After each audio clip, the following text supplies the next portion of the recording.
that could indicate to me that I need therapy now? Is it only the presence of a mental health related illness which would warrant that one needs to seek out therapy? Or are there other situations also which could indicate towards the need for taking therapy? Is there actually something known as a need that needs to be present?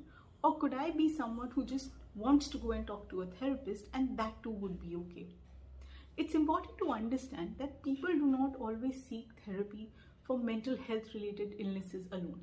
Therapy can be sought by an individual who may not be having a mental health related illness but is having, say, significant stresses in their life. These stresses could be pertaining to their work, to their relationships, to the situations that they're perceiving around them. It could also be on account of what they anticipate in the future.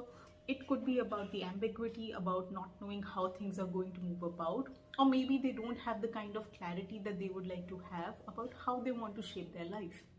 A lot of times people also reach out to therapists when they feel confused about what are the choices that they would like to make. How do they think through certain situations?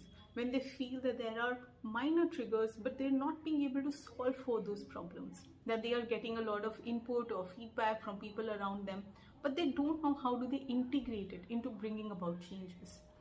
And a lot of times these do not reflect having a mental health related illness per se. A lot of times people also reach out when they have people around them who have, say, a mental health or a physical health related concern. In fact, people who themselves have physical health related illnesses which could have a chronicity associated with them often also reach out to mental health experts. So what is the criteria? What is it that could indicate that you may be benefited by therapy? Is that, do you keep feeling that you need to go ahead and speak or share your experiences with someone, and when you're trying to do that, you do not find adequate support around you? When that is happening, and even when you have support and you are getting inputs, it's hard to be able to understand them, or you feel there are biases, or you feel that there is a situation where people are not necessarily being able to fully grasp where you're coming from. When there are inputs, you are not able to integrate them into your ways of being. A lot of times you're unable to understand why is it that your personality is the way that it is, or you tend to respond to situations in the way that you do, even though you know that there needs to be a change or a shift. So a lot of these other situations could also warrant looking at meeting with a therapist.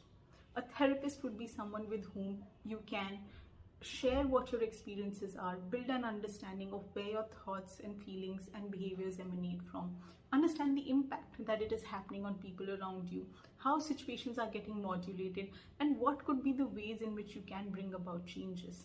Of course, it helps those who have mental health related illnesses. It acts as a great support for caregivers. It also acts as a way in which families can enhance their functioning, or couples can enhance their functioning within the context of the relationships or the equations that they have. And these are, of course, certain elements which need to be considered. What is also important to remember is that you don't have to have a mental health related illness to meet with a therapist. If you're looking at growth, if you're looking at building resilience, if you're looking at seeking clarity or being able to figure out how do you need to shape the future for yourself, those could also be situations in which you could reach out to a therapist.